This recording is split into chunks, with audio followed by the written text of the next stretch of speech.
김문수 후보 수도권 토론 시작하시죠. 이재명 후보한테 묻겠습니다. 네.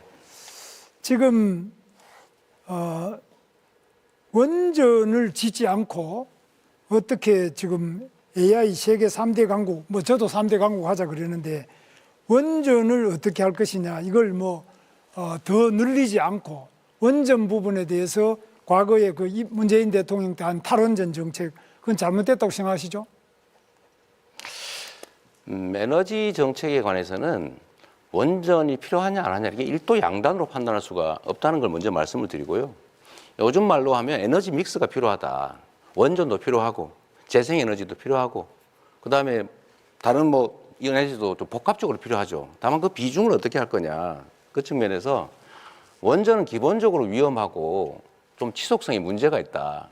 그러니까 가능하면 원전을 활용은 하되 너무 과하지 않게 재생에너지 중심 사회로 전환해 가자. 이 말씀을 제가 드리는 겁니다. 혹시 우리 이재명 후보께서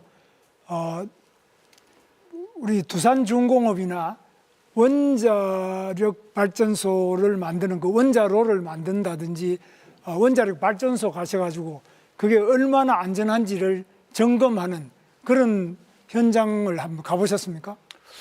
그걸 꼭 현장을 가봐야 아는 건 아닌 것 같고 폐기물 문제라든지 사고가 났을 때 엄청난 피해 이런 것들을 고려하면 가급적이면 원전을 피하는 게 좋은데 기저전력으로 과연 원전을 완전히 지금 단계로 완전히 중단할 수 있냐? 저는 아니라고 생각해요.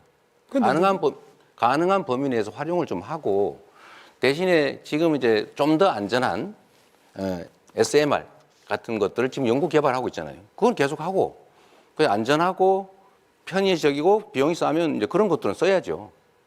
일도 양단도 쓸 거냐 말 거냐 이렇게 하는 것은 너무 극단적이다. 국가 경영은 그렇게 단순하지 않죠. 그런데 우리나라가 원전 건설하는데 세계적인 선진 강국입니다. 그래서 맞죠. 저는 원전의 반응로를 만든다든지 실제로 원자력 발전소로 가서 또 원자력 안전연구소나 이런 데로 가서 점검을 해봤는데 해보면은 만약에 그 위에 원자폭탄, 소형 원자폭탄 같은 게 나가사키, 히로시마에 떨어졌던 그런 정도가 떨어져도 그 위에 원자로 반응을 하는 부분이 파괴되거나 원자력 자체에 고장이 없습니다. 그래서 굉장히 안전합니다. 이걸 자꾸 문재인 대통령처럼 거의 영화 하나 보고 그냥 원전 위험하다 이렇게 생각하는데 원전이 위험하다는 이런 이야기가 잘 관리되는 원전은 위험한 것이 아니라 오히려 더 안전하고 더 친환경적이다 이런 것은 인정하지 않습니까? 저는 우리 김문수 후보님 말씀이 언제나 약간씩 어폐가 들어있어요. 예를 들면 네. 그렇게 안전하면 후쿠시마 원전 사고 왜 났습니까? 네. 체르노빌은 왜 사고 났어요? 그거는 대한민국의 원자로는 영원히 안전할 것이다. 그거 어떻게 보장합니까? 아닙니다. 잠깐만. 지금 당장은 눈으로 보기 안전할지 몰라도 사고가 날 수 있죠. 위험하죠. 더하기 거기서 나오는 폐기물 처리 문제가 해결이 안 되고 있지 않습니까? 그 두 가지 문제 때문에 가급적이면 안전한 재생에너지로 가자. 대신에 그 사이에는 좀 섞어서 쓰자. 그게 제 입장입니다. 저도 재생에너지를 하지 말자는 것이 아니고요. 원자력 발전소가 다른 풍력에 비해서 8분의 1, 비용이 8분의 1밖에 안 들고 태양광에 비해서도 6분의 1도 안 됩니다.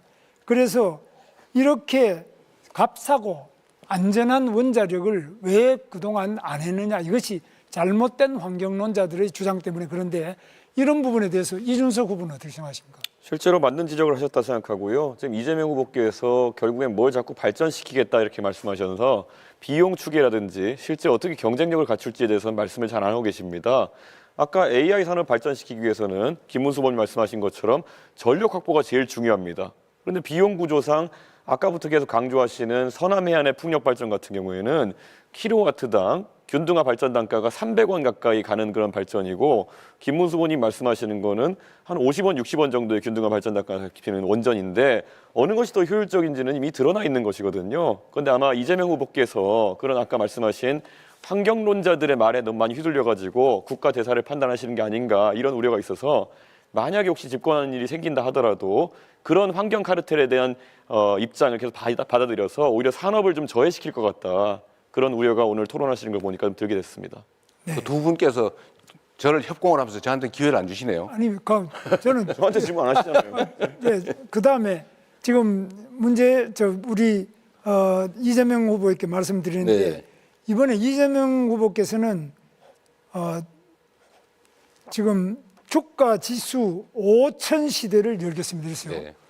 지금 그런데 5천이 되면 저도 환영입니다. 좋겠는데 이거 들은 분들이 이거 5천이라는 거는 좀 심한 거 아니냐 이렇게 보는 분들이 많은데 네. 우리 이준석 후보께서는 어떻게 보십니까? 이거 5천이 가능합니까? 저는 주식을 잘 저도 몰라서 5천 하면 좋다 이런 생각을 하는데요. 예. 아마 이재명 후보께서 예전에 주식을 처음 경험하실 때 조금 뭐 친구분의 권유나 이런 거로 작전주로 경험을 하셨다고 본인이 얘기하신 바가 있거든요. 그래가지고 이런 걸 너무 가볍게 생각하시는 게 아닌가 좀 그런 인식인데 당장 이번에 민주당에서 상법 개정안을 추진한 것에 대해서 저는 개인적으로는 긍정적으로 평가합니다.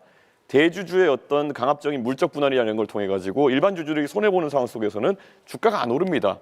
그렇기 때문에 기업인이 자유롭게 경영할 수 있도록 하는 것 또는 회사가 자기에게 맞는 판단할 수 있게 하는 것은 중요한데 또 그 말만 하면 되는데 이재명 후보께서 표가 된다고 생각해서 부산 가가지고는 또 HMM이니 또 SK해운이니 이런 것들 또 민간 기업인데 잠시 민영화를 앞두고 있다는 이유만으로 옮겨버리겠다 했습니다. 그런 게 바로 주식시장에 있는 이재명 리스크다 이렇게 말씀드릴 수 있을 것 같습니다. 네, 뭐 저는 정말 그렇게 되면 좋겠는데 참 네, 이제 권영국 후보 주도권 토론 시작하시죠. 네, 우선 세 분에게 다시 묻겠는데요. 우선 이재명 후보께 묻겠습니다.